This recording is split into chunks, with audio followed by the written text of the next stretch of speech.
Assalamualaikum warahmatullahi wabarakatuh. Perkenalkan kami dari kelompok 6 dengan tema sarana, prasarana, dan media pembelajaran dalam sekolah inklusif. Kami beranggotakan oleh 4 orang. Yang pertama adalah Yuliana, Miftahul Zihni, Sufriyadi, dan Rahmawati Tri Utami. Sebelumnya, saya akan menjelaskan tentang pengertian sarana dan prasarana pendidikan inklusif.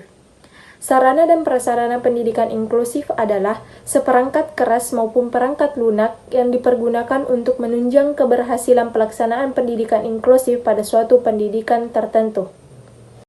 Sarana dan prasarana yang dibutuhkan dalam pendidikan inklusif. Sarana dan prasarana yang dibutuhkan di sekolah penyelenggara pendidikan inklusif tidak berbeda dengan sarana dan prasarana yang dibutuhkan di sekolah reguler pada umumnya. Yang pertama ada sarana dan prasarana umum.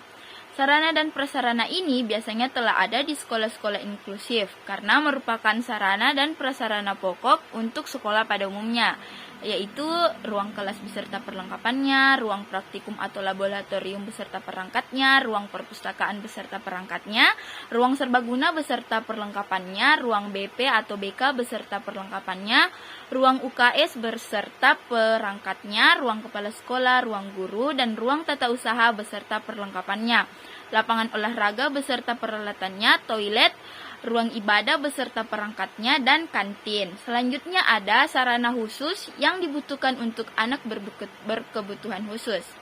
Untuk setiap jenis kelainan didasarkan pada skala prioritas, artinya mengacu pada kondisi dan kebutuhan peserta didik.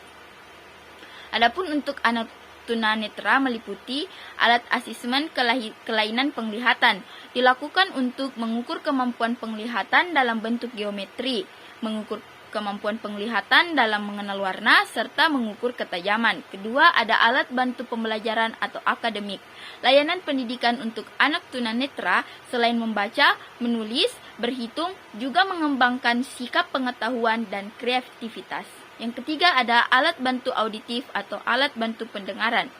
Untuk melatih kepekaan pendengaran anak tunanetra dalam mengikuti pelajaran dapat digunakan tape recorder double deck, alat musik pukul, dan alat musik tiup. Yang keempat adalah alat latihan fisik. Pada umumnya untuk anak tunanetra yang mengalami kesulitan dan kelambanan dalam melakukan aktivitas fisik atau motorik. Yang kedua ada sarana untuk anak tunarungu atau gangguan komunikasi. Yang pertama, alat asesmen kelainan pendengaran dilakukan untuk mengukur kemampuan pendengaran atau untuk menentukan tingkat kekuatan suara atau sumber bunyi. Yang kedua ada latihan bina komunikasi, persepsi bunyi, dan irama. Yang ketiga ada alat bantu belajar atau akademik untuk membantu penguasaan kemampuan di bidang akademik. Maka dibutuhkan layanan alat-alat yang dapat membantu mengembangkan kemampuan akademik anak tunarungu. Yang keempat ada latihan fisik untuk mengembangkan kemampuan motorik atau fisik anak tunarungu. Selanjutnya ada sarana untuk anak tunagrahita. Yang pertama, alat asesmen untuk asesmen anak tunagrahita dapat digunakan tes inteligensi. Yang kedua, latihan sensori visual. Untuk membantu sensori visual anak tunagrahita dapat menggunakan alat gradasi. Yang ketiga, latihan sensori perabaan.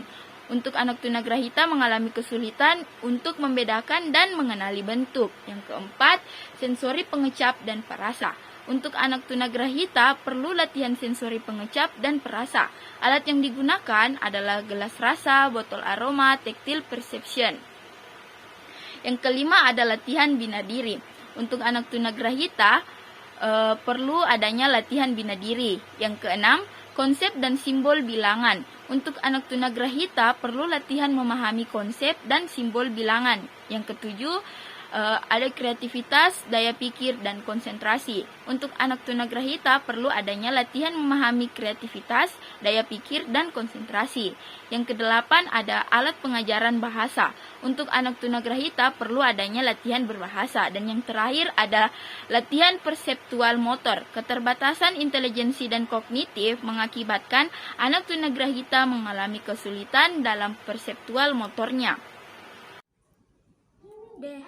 Anak tunadaksa. 1. Alat asesmen. Asesmen dilakukan pada anak tunadaksa dilakukan untuk mengetahui keadaan postur tubuh, keseimbangan tubuh, kekuatan otot, mobilitas, intelijensi, serta perabaan. 2. Alat latihan fisik atau bina gerak. Pada umumnya, anak tunadaksa mengalami hambatan dalam pindah diri, ambulasi, dan koordinasi atau keseimbangan tubuh. 3. Alat bina diri. 4. Alat bantu belajar atau akademik. Tunalaras, gangguan perilaku. 1. Asesmen alat anak tunalaras adalah anak yang mengalami gangguan penyimpangan perilaku yang merugikan diri sendiri maupun orang lain. 2. Alat terapi fisik. Pada poin 3, yaitu prasarana khusus yang dibutuhkan untuk anak berkebutuhan khusus.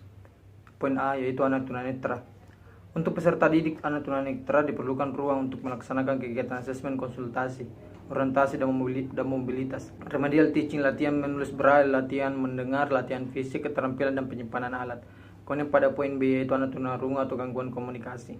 Untuk peserta didik tunarungu atau gangguan komunikasi diperlukan ruang untuk melaksanakan kegiatan asesmen, konsultasi, latihan, dan wicara, bina persepsi bunyi dan irama, remedial teaching, latihan fisik, keterampilan, dan penyimpanan alat. Kemudian pada poin C, yaitu anak tunagrahita. Untuk peserta didik anak tunagrahita atau latihan belajar diperlukan ruang untuk melaksanakan kegiatan asesmen, konsultasi, latihan sensori, bina diri, remedial teaching, latihan perseptual, keterampilan, dan penyimpanan alat. Pada poin D, yaitu anak tunadaksa. Untuk peserta didik anak tunadaksa diperlukan ruang untuk melaksanakan kegiatan asesmen, konsultasi, latihan fisik, bina diri, remedial, teaching, keterampilan, dan penyimpanan alat. Kemudian pada poin E, yaitu anak tunalaras. Untuk peserta didik anak tunalaras diperlukan ruang untuk melaksanakan kegiatan asesmen, konsultasi, latihan perilaku, terapi bermain, terapi fisik, remedial, teaching, dan penyimpanan alat.